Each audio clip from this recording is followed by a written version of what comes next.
ಹಾಗಾದ್ರೆ ಸೆಲೆಕ್ಷನ್ ಆಯಿತು ಅಂದರೆ ಲೈಫ್ ಅದ್ದೂರಿ ಆಗಿರ್ತದೆ. ತುಂಬ ಚೆನ್ನಾಗಿದೆ, ಡಿಸಿಪ್ಲಿನ್ ಕೇಳೋಂಗೆ ತುಂಬ ಚೆನ್ನಾಗಿದೆ.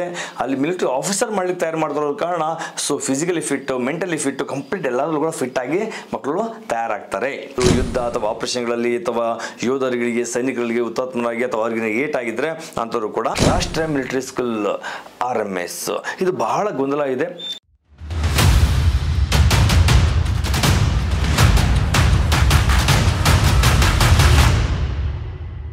ನಮಸ್ತೆ, ಜೈ ಹಿಂದ್. ನಾನು ನಿಮ್ಮೆಲ್ಲರ ಮೆಚ್ಚಿನ ಸೈನಿಕ ಮೈಸೂರಿನ ಸಂಸ್ಥಾಪಕ ಮತ್ತು X black number Shri CM. ಬಹಳ ದಿನಗಳ ನಂತರ ಒಂದು ಇನ್ಫಾರ್ಮೇಷನ್ ವಿಡಿಯೋನ ಕೊಡ್ತಾ ಇರೋಂಥದ್ದು ಕದನ ವೀರ ಕಿರು ಚಲನಚಿತ್ರ. ಇದು ಬಹಳ ಯಶಸ್ವಿಯಾಗಿ ಮೂಡಿಬಂದಿದೆ. ಕಳೆದ ಭಾನುವಾರ ಸಹಸ್ರಾರು ಜನಗಳು ಈ ಒಂದು ಚಲನಚಿತ್ರ ನೋಡಿ ಒಳ್ಳೆ ಪ್ರಶಂಸೆಯನ್ನು ನೀಡಿದ್ದಾರೆ. ಬಹಳ ಸಂತೋಷ. ಸುಮಾರು 5,000ಕ್ಕೂ ಹೆಚ್ಚು ಜನಗಳು ಬಂದು ಒಂದೇ ಒಂದು ಕಲಾಮಂದಿರದಲ್ಲಿ ನೋಡುವಂಥ ಸೌಭಾಗ್ಯ ಈ ಒಂದು ಚಲನಚಿತ್ರ ಸಿಕ್ಕಿದೆ. ಹಾಗಾದರೆ ಇವತ್ತು ಕೊಡುವಂಥ ವಿಡಿಯೋ ಏನಪ್ಪ ಅಂತಂದರೆ ರಾಷ್ಟ್ರೀಯ ಮಿಲಿಟರಿ ಸ್ಕೂಲ್ RMS ಇದು ಬಹಳ ಗೊಂದಲ ಇದೆ. ಕರ್ನಾಟಕದಲ್ಲಿ ಕನ್ನಡಿಗರಿಗೋಸ್ಕರ ಕೊಡ್ತಾರಂಥದ್ದು, ಕನ್ನಡದಲ್ಲೇ ಮಾಹಿತಿ ಕೊಡ್ತಾ ಇದ್ದೀನಿ. ನಾನೊಬ್ಬ ಎಕ್ಸ್ಪ್ಲೇನ್ ಕಮಾಂಡೋ. ಸೊ ಇಂದಿನಲ್ಲಿ ಬಹಳಷ್ಟು ನೀವುಗಳು ನೋಡ್ತಾ ಇರ್ತೀರಾ, ಆದರೆ ಕನ್ನಡದಲ್ಲಿ ಇಂಥ ವಿಡಿಯೋಗಳನ್ನ ಬಹಳ ಕಡಿಮೆ ನೀವು ನೋಡಿರ್ತೀರಾ. ರಾಷ್ಟ್ರೀಯ ಮಿಲಿಟರಿ ಸ್ಕೂಲ್ ಬಗ್ಗೆ ಸಂಪೂರ್ಣ ಮಾಹಿತಿ ಕೊಡ್ತಾ ಇದ್ದೀನಿ. ಸರಿ, ಗಮನವಿಟ್ಟು ಕೇಳಿ.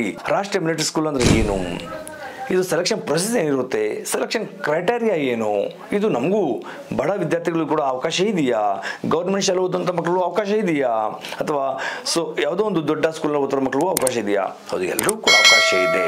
ಭಾರತದಲ್ಲಿ ಕೇವಲ 5 ಸ್ಕೂಲ್ ಇರುವಂಥ ಸಂಸ್ಥೆ ಅಂತಂದರೆ ಇದೊಂದೇ ರಾಷ್ಟ್ರೀಯ ಮಿಲಿಟರಿ ಸ್ಕೂಲ್. ತಿಳ್ಕೊಂಡು ಬನ್ನಿ. ಈ ಒಂದು ಶಾಲೆಯಲ್ಲಿ 6th ಮತ್ತು 9th ಎರಡು ಕೂಡ ಅಡ್ಮಿಷನ್ ತಗೊತಾರೆ ಎಂಟ್ರೆನ್ಸ್ ಎಕ್ಸಾಮ್ ಮೂಲಕ. 5th ಓದ್ತಾರೋ ಮಕ್ಕಳುಗಳು 6th ಎಕ್ಸಾಮ್ ಬರೆದು 6th ನೀವು ಜಾಯ್ನ್ ಆಗ್ಬೋದು. 8th ಓದ್ತಾರಂಥ ಮಕ್ಕಳುಗಳು 8th ಅಲ್ಲಿ ಎಂಟ್ರೆನ್ಸ್ ಎಕ್ಸಾಮ್ ಕ್ಲಿಯರ್ ಮಾಡ್ಕೊಂಡ್ರೆ 9th ನೀವು ಅಡ್ಮಿಷನ್ ತಗೊಬಹುದು. ಈ ಸರಿ ಬಾಯ್ಸ್ ಅಂಡ್ ಗರ್ಲ್ಸ್ ಇಬ್ಬರು ಕೂಡ ಅವಕಾಶ ಕೊಡಲಾಗಿದೆ. ಸೊ ಹಾಗಾದ್ರೆ ಇದೆಲ್ಲಪ್ಪ ಇದೆ ಈ ರಾಷ್ಟ್ರೀಯ ಮಿಲಿಟರಿ ಸ್ಕೂಲ್. ಎಷ್ಟು ರಾಜ್ಯಗಳಲ್ಲಿ ಎಷ್ಟು ಸ್ಕೂಲ್ಗಳಿದೆ ಅಂತ ತಿಳ್ಕೊಳ್ಳೋಣ. ರಾಷ್ಟ್ರೀಯ ಮಿಲಿಟರಿ ಸ್ಕೂಲ್ ಲೊಕೇಟೆಡ್ ಅಟ್ ಚೈಲ್, ಇದು ಹಿಮಾಚಲ ಪ್ರದೇಶದಲ್ಲಿ ಒಂದಿದೆ, ಅಜ್ಮೇರ್ ರಾಜಸ್ಥಾನದಲ್ಲಿ ಒಂದಿದೆ, ಬೆಳಗಾಂ ಕರ್ನಾಟಕದಲ್ಲಿ ಒಂದಿದೆ, ಬೆಂಗಳೂರು ಕರ್ನಾಟಕದಲ್ಲಿದೆ, and Dholpur Rajasthan. Total 5 school ಇರುವಂಥದ್ದು.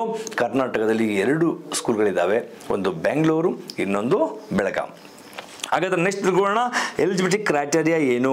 ಕ್ಲಾಸ್ 6ಗೆ ನೀವು ಹೋಗ್ಬೇಕು ಅಂತಂದರೆ ಬಾಯ್ಸ್ ಆ್ಯಂಡ್ ಗರ್ಲ್ಸ್ಗೆ 10 to 12 ಏಜಲ್ಲಿ ಇರಬೇಕು, 10 ರಿಂದ 12 ವರ್ಷ ಒಳಗಡೆ ಇರಬೇಕು. ಈ ಒಂದು ಏಜ್ ಗ್ರೂಪಲ್ಲಿ ಇದ್ದರೆ ನೀವು ಅಪ್ಲಿಕೇಶನ್ ಹಾಕೊಬೋದು. ಅದು ಕೂಡ ಈ ಡೇಟಿಂದ ಯಾವ ಡೇಟ್ ತನಕ ಅಂತ ಹೇಳಲಾಗಿದೆ, 31 ಮಾರ್ಚ್ 2025 ಒಳಗಡೆ ಇರಬೇಕು. ಇದು ಕೊಟ್ಟಿರೋಂಥದ್ದು born between 1st April 2013, 2013 1st April ಅಲ್ಲಿಂದ ಹಿಡಿದು 31st ಮಾರ್ಚ್ 2015, 2015 ಮಾರ್ಚ್ 31 ಒಳಗಡೆ ಈ ಏಜ್ ಗ್ರೂಪಲ್ಲಿ ಇತ್ತು ಅಂದರೆ ನೀವು ಅಪ್ಲಿಕೇಶನ್ ಹಾಕೊಬಹುದು. ಅದು ಬಿಟ್ಟರೆ 9th ಏನಪ್ಪ ಅಂತಂದರೆ 13 to 15 ಏಜ್ ಗ್ರೂಪಲ್ಲಿ ಇರಬೇಕು. ಅವ್ರದ್ದು ಕೂಡ ಏಜನ್ನ ನಾವು ನೋಡೋದಾದರೆ 1st April 2010 2010ರಿಂದ 2012 ಮಾರ್ಚ್ 31st ತನಕ ಈ ಏಜ್ ಒಳಗಡೆ ನೀವು ಕೂಡ ಸೆಲೆಕ್ಷನ್ಗೆ ಹೋಗ್ಬೋದು. ಇದು 6 months relaxation in upper age limit is permissible for the wards of personnel killed in action for admission to 6th and 9th ಗಂಟೆಲಾಗಿದೆ. ಏನಾದರೂ ಯುದ್ಧ ಅಥವಾ ಆಪರೇಷನ್ಗಳಲ್ಲಿ ಅಥವಾ ಯೋಧರುಗಳಿಗೆ, ಸೈನಿಕರಿಗೆ ಹುತಾತ್ಮರಾಗಿ ಅಥವಾ ಅವ್ರಿಗೆ ಏಟ್ ಆಗಿದ್ರೆ ಅಂಥವ್ರು ಕೂಡ ಈ ಒಂದು 6 ತಿಂಗಳ ಕಾಲ ಅವ್ರಿಗೆ ರಿಲ್ಯಾಕ್ಸೇಷನ್ನ ಏಜ್ಗಳಲ್ಲಿ ಕೊಡಲಾಗ್ತಾ ಇದೆ. ಹಾಗಾದ್ರೆ ತಿಳ್ಕೊಳ್ಳೋಣ ಎಂಟ್ರೆನ್ಸ್ ಎಕ್ಸಾಮಿನೇಷನ್ ಬಗ್ಗೆ. The date of multiple choice OMR based common entrance test, CET common entrance test. ಈ ಟೆಸ್ಟ್ನ ನಡೆಸ್ಕೊಳ್ಳಲಾಗ್ತದೆ OMR ಶೀಟ್ ಮುಖಾಂತರ for admission to 6th and 9th forwarded to all candidates on their registered email ಐಡಿಗೆ ಅಂತ mobile ನಂಬರ್ಗಳಿಗೆ ಅದನ್ನ ಎಲ್ಲವನ್ನು ಕೂಡ ನಿಮಗೆ ಪ್ರತಿಯೊಂದು ಕೂಡ ಅಪ್ಡೇಟ್ ಮಾಡಲಾಗ್ತದೆ. ಅದ್ರಲ್ಲಿ ನೀವು ಯಾವ ರೀತಿ ಭಯಪಡುವಂಥದ್ದು, ಗೊಂದಲ ಇರುವಂಥ ಅವಶ್ಯಕತೆ ಇಲ್ಲ. ಅಪ್ಲಿಕೇಶನ್ ಹಾಕೊಳ್ಳಿ ನಿಮಗೆ www.rashtriya-military-schools.edu.in ಈ ವೆಬ್ಸೈಟ್ಗೆ ನೀವು ಅಪ್ಲಿಕೇಶನ್ ಹಾಕೊಬಹುದು. ಯಾರು ಅಪ್ಲಿಕೇಶನ್ ಹಾಕೊಳ್ಳಿಕ್ಕೆ ಗೊಂದಲ ಇತ್ತು ಅಂದರೆ ನಮ್ಮ ಸೈನಿಕರು ಮೈಸೂರಿಗೆ ಬಂದು ನೀವು ಅಪ್ಲಿಕೇಶನ್ ಹಾಕ್ಬೋದು. ಫ್ರೀ ಆಫ್ ಕಾಸ್ಟ್ ನಾವು ನಿಮಗೆ ಅಪ್ಲಿಕೇಶನ್ ಹಾಕ್ಕೊಡ್ತೀವಿ. ಇಲ್ಲಿಗೆ ಬಂದರೆ ಮಾತ್ರ. ಆನ್ಲೈನ್ ನಾವು ಫೋನ್ ಮಾಡಿದ್ರೆ ಅಪ್ಲಿಕೇಶನ್ ಹಾಕೊಳ್ಳಿಕ್ಕಾಗಲ್ಲ. ಯಾಕಂದರೆ ಕೆಲವೊಂದು ಸ್ಪೆಲ್ಲಿಂಗ್ ಮಿಸ್ಟೇಕ್ಸ್ ಅಥವಾ ಬೇರೆ ಏನಾದರೂ ಮಿಸ್ಟೇಕ್ಸ್ಗಳಾದರೆ ಅಕಸ್ಮಾತ್ ಅಪ್ಲಿಕೇಶನ್ ಕೂರಲಿಲ್ಲ ಅಂತಂದರೆ ನೀವೇ ನಮ್ಮ ಮೇಲೆ ಬೇಜಾರು ಮಾಡ್ಕೊಳ್ತೀರಾ. ಅದಕ್ಕೋಸ್ಕರ ಇಲ್ಲಿ ಬಂದು ನೀವು ಅಪ್ಲಿಕೇಶನ್ ಹಾಕೊಬಹುದು. ರಿಸರ್ವೇಷನ್ ವೇಕೆನ್ಸೀಸ್ ಅಂದರೆ ರಿಸರ್ವೇಷನ್ ಯಾರಿಗೆ ಎಷ್ಟು ಅಂತ ತಿಳ್ಕೊಳ್ಳೋಣ. 70% for wards of JCUs or of army, navy, air force including ex service man. Military ಅಂತ ಬಂದಾಗ 3 ಸೇನೆ ಬರುತ್ತೆ, ಆರ್ಮಿ, ನೇವಿ, ಏರ್ ಫೋರ್ಸ್.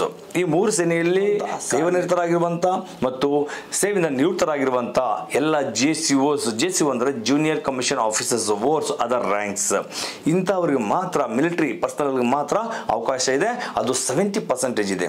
ತುಂಬಾ ಬಿಗ್ ಜಾಸ್ತಿ ಹೆಚ್ಚಿನ ಸಂಖ್ಯೆಯಲ್ಲಿ ಆ ಮಕ್ಕಳನ್ನ ತಗೊಳ್ತಾ ಇದ್ದಾರೆ. ಅದ್ ಬಿಟ್ರೆ next 30% for wards of officers of army, navy, air force including retired officers and wards of civilians. ಇದರಲ್ಲಿ ಮಿಲಿಟರಿ ಆಫೀಸರ್ಸ್ ಅಂದ್ರೆ ಆನ್ ಡ್ಯೂಟಿ ಇರುವಂತ ಮಿಲಿಟರಿ ಆಫೀಸರ್ಸ್ ಆಗಿರ್ಬೋದು ಅಥವಾ ನಿವೃತ್ತರಾಗಿರುವಂತ ಮಿಲಿಟರಿ ಆಫೀಸರ್ಸ್ ಆಗಿರ್ಬೋದು, ಜೊತೆಗೆ ಸಿವಿಲಿಯನ್ಸ್ಗೆ ಎಲ್ರಿಗೂ ಸೇರಿಸಿ ಕೇವಲ 30% ಮಾತ್ರ ಅವುಗಳಿಗೆ ರಿಸರ್ವೇಷನ್ ಇದೆ. ಅದು ಹೆಚ್ಚಿನಾಗಿ ಅವಕಾಶ ಸಿಗ್ತಾ ಇರೋದು ಅಂತಂದ್ರೆ 70% ಕಂಪ್ಲೀಟ್ JCO ಅಂಡ್ ವೋಟ್ಸ್ಗಳಿಗೆ ಮಾತ್ರ.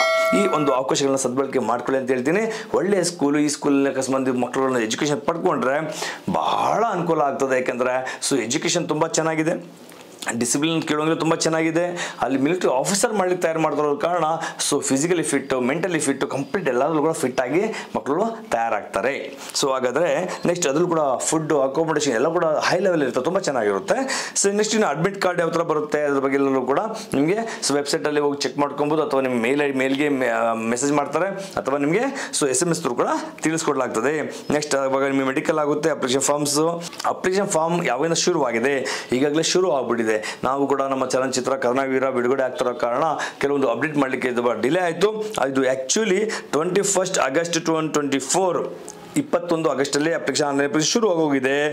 ಜೊತೆಗೆ ಇದು ಯಾವಾಗ ಎಂಡ್ ಆಗುತ್ತೆ ಅಂದರೆ 19 ಸೆಪ್ಟೆಂಬರ್ 2024ಗೆ ಅಪ್ಲಿಕೇಶನ್ ಡೇಟ್ ಮುಗಿದೋಗುತ್ತೆ. ಆದ ಕಾರಣ ನೀವು ಅಪ್ಲಿಕೇಶನ್ನ ಆದಷ್ಟು ಬೇಗ ಮುಗಿಸ್ಕೊಳ್ಳಿ. 3-4 ಡೇಸ್ ಮುಂಚೆ ಅಂದರೆ 19ಗಿಂತ ಮುಂಚೆ ನೀವು ಅಪ್ಲಿಕೇಶನ್ ಹಾಕೊಂಡ್ರೆ ಒಳ್ಳೆಯದು. ಲಾಸ್ಟಲ್ಲಿ ಸರ್ವರ್ ಬಿಸಿ ಆಯ್ತು ಅಂದರೆ ಬಹಳ ಕಷ್ಟ ಆಗ್ತದೆ.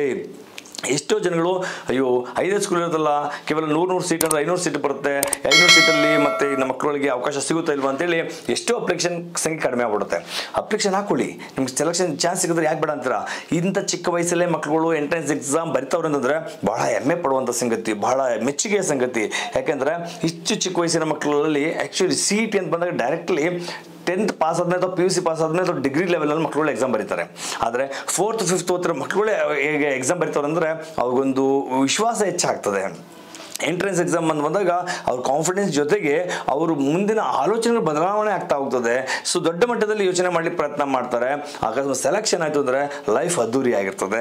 ಕನ್ನಡದಲ್ಲೇ ಕನ್ನಡಿಗರಿಗೋಸ್ಕರ ಮಾಹಿತಿ ಕೊಡ್ತಾ ಇದ್ದೀನಿ. ನಿಮ್ಗೆಲ್ಲರಿಗೂ ಇಂಥ ವಿಡಿಯೋಗಳು ಇಷ್ಟವಾದಲ್ಲಿ ನಮ್ಮ ಸನಿಕಡು ಮೈಸೂರು ಯೂಟ್ಯೂಬ್ ಚಾನಲ್ ಸಬ್ಸ್ಕ್ರೈಬ್ ಮಾಡ್ಕೊಳ್ಳಿ, ಶೇರ್ ಮಾಡಿ, ಇಷ್ಟವಾದಲ್ಲಿ ಲೈಕ್ ಮಾಡಿ, ಇಷ್ಟ ಆಗಲಿಲ್ಲ ಡಿಸ್ಲೈಕ್ ಮಾಡಿ, ಜೊತೆಗೆ ಬೆಲ್ ಐಕನ್ನ ಪ್ರೆಸ್ ಮಾಡೋದನ್ನ ಮರೆಯಕ್ಕೆ ಹೋಗ್ಬೇಡಿ. ಇನ್ನಷ್ಟು ಅಪ್ಡೇಟ್ ನಾವು ನಿಮಗೆ ಕೊಡ್ತಾನೆ ಇರ್ತೀವಿ. ಹಾಗಾದ್ರೆ ನೆಕ್ಸ್ಟ್ ಕಾಂಟ್ಯಾಕ್ಟ್ ಡೀಟೇಲ್ಸ್ ಕೊಡಲಾಗಿದೆ. ಇದು ನಾನು ನಿಮಗೆ ಡಿಸ್ಕ್ರಿಪ್ಷನ್ ಅಥವಾ ವಿಡಿಯೋದಲ್ಲಿ ಹಾಕ್ತೀನಿ. ಅಲ್ಲಿ ಕಾಂಟ್ಯಾಕ್ಟ್ ಮಾಡ್ಕೊಳ್ಳಲಾಗಿದೆ 5 ಸ್ಕೂಲ್ಗಳದ್ದು ಕೂಡ, ಹಿಮಾಚಲ ಪ್ರದೇಶ, ರಾಜಸ್ಥಾನ, ಕರ್ನಾಟಕ, ರಾಜಸ್ಥಾನ ಅಂತೇಳಿ ಆ ಒಂದು ಕಾಂಟ್ಯಾಕ್ಟ್ ನಂಬರ್ ಕೂಡ ನೀವು ಕಾಲ್ ಮಾಡಿ ಅವ್ರ ಜೊತೆ ಕಾಂಟ್ಯಾಕ್ಟ್ ಮಾಡ್ಬೋದು. ಹಾಗಾದ್ರೆ ಎಂಟ್ರೆನ್ಸ್ ಎಕ್ಸಾಮ್ ಅಲ್ಲಿ ಸಬ್ಜೆಕ್ಟ್ ಸಿಲೆಬಸ್ ಏನಿರುತ್ತೆ ಅನ್ನೋದು ಕೆಲವರಿಗೆ ಗೊಂದಲ ಇರುತ್ತೆ. ಸಿಂಪಲ್ ಆಗಿರುತ್ತೆ. ಆದರೆ ಎಕ್ಸಾಮ್ ಅಂತ ಎಂಟ್ರೆನ್ಸ್ ಎಕ್ಸಾಮ್ ಬಂದಾಗ ಮೆರಿಟ್ ಲಿಸ್ಟ್ ಬರುತ್ತೆ, ಕಟ್ ಆಫ್ ಕೂರುತ್ತೆ. ಆದ ಕಾರಣ ಮ್ಯಾಕ್ಸಿಮಮ್ ಸ್ಕೋರ್ ಮಾಡಬೇಕಾಗುತ್ತೆ. ತುಂಬಾ ಸುಲಭವಾಗಿದ್ರು ಕೂಡ ಹೆಚ್ಚಿನ ಅಂಕ ಪಡ್ಕೊಳ್ಳೋದು ಬಹಳ ಮುಖ್ಯವಾಗಿರ್ತದೆ. ಕಾಂಪಿಟೇಷನ್ ಹೆವಿ ಇರೋ ಕಾರಣ ನಿಮಗೆ 200 ಮಾರ್ಕ್ಸ್ಗೆ ಈ ಒಂದು ಎಕ್ಸಾಮ್ ಕಂಡಕ್ಟ್ ಮಾಡ್ತಾರೆ. ಸಿಕ್ಸ್ತ್ ಮಕ್ಕಳಿಗೆ ಯಾರು ತಯಾರಿ ಆಗ್ತಾ ಇದ್ದೀರಾ ಅವ್ರಿಗೆ ಇಂಟೆಲಿಜೆನ್ಸ್ ಇರುತ್ತೆ, ಜನರಲ್ ನಾಲೆಜ್ ಇರುತ್ತೆ, ಮ್ಯಾಥಮೆಟಿಕ್ಸ್ ಇರುತ್ತೆ, ಇಂಗ್ಲಿಷ್ ಇರುತ್ತೆ. ಈ 4 ಸಬ್ಜೆಕ್ಟ್ ಇರುತ್ತೆ. 9th ಗೆ ಹೋಗುವಂತ ಮಕ್ಕಳಿಗೆ English, Hindi, social science, mathematics and science ಇರುತ್ತೆ. ಈ 5 ಸಬ್ಜೆಕ್ಟ್ ಕೂಡ ಇರುತ್ತೆ. ಎಕ್ಸಾಮ್ ಬಗ್ಗೆ ಈಗಾಗಲೇ ನಿಮ್ಗೆ ತಿಳಿಸಿದ್ದೀನಿ. 200 ಮಾರ್ಕ್ಸ್ಗೆ ಎಕ್ಸಾಮ್ ಕಂಡಕ್ಟ್ ಮಾಡಲಾಗ್ತದೆ. ಇದಕ್ಕೆಲ್ಲ ನೀವು ಕೂಡ ತಯಾರಿ ಮಾಡ್ಕೊಬೇಕು. ಯಾರಿಗೆ ತಯಾರಿ ಮಾಡಲಿಕ್ಕೆ ನಿಮ್ಮಗಳಲ್ಲಿ ಕಷ್ಟ ಆಗ್ತದೆ, ಮನೆಗಳಲ್ಲಿ ಅಥವಾ ನಿಮ್ಮ ಸ್ಕೂಲ್ನ ಕಷ್ಟ ಆಗ್ತದೆ ಅಂದರೆ ನಮ್ಮ ಸನಿಕಡು ಮೈಸೂರಲ್ಲಿ ಪ್ರತಿ ವರ್ಷನೂ ಕೂಡ ಅಕ್ಟೋಬರ್, ನವೆಂಬರ್, ಡಿಸೆಂಬರ್, ಜನವರಿ 4 ತಿಂಗಳಿಗೆ ನಾವು ತಯಾರಿ ಮಾಡ್ತೀವಿ. ಮಕ್ಕಳನ್ನ ರೆಸಿಡೆನ್ಷಿಯಲ್ ನಮ್ಮಲ್ಲೇ ಇಟ್ಕೊಂಡು ಮಕ್ಕಳನ್ನು ತಯಾರಿ ಮಾಡುವಂಥದ್ದು. 24/7 ಬೆಳಿಗ್ಗೆ ಮಕ್ಕಳು 5 ಗಂಟೆಗೆ ಇದ್ದರೆ ರಾತ್ರಿ 10 ಗಂಟೆ ತನಕ ಕೂಡ ಮಕ್ಕಳಿಗೆ ತಯಾರಿ ಮಾಡ್ತಾ ಇರ್ತೀವಿ. ಈ ಒಂದು ಒಳ್ಳೆಯ ವಾತಾವರಣದಲ್ಲಿ ಮಕ್ಕಳು ತಯಾರಿ ಮಾಡುವ ಕಾರಣ ಎಷ್ಟೋ ಮಕ್ಕಳು ಸೆಲೆಕ್ಷನ್ ಆಗ್ತಾರೆ, ಬಹಳಷ್ಟು ಮಕ್ಕಳು ಕ್ವಾಲಿಫೈ ಆಗಿದ್ದಾರೆ.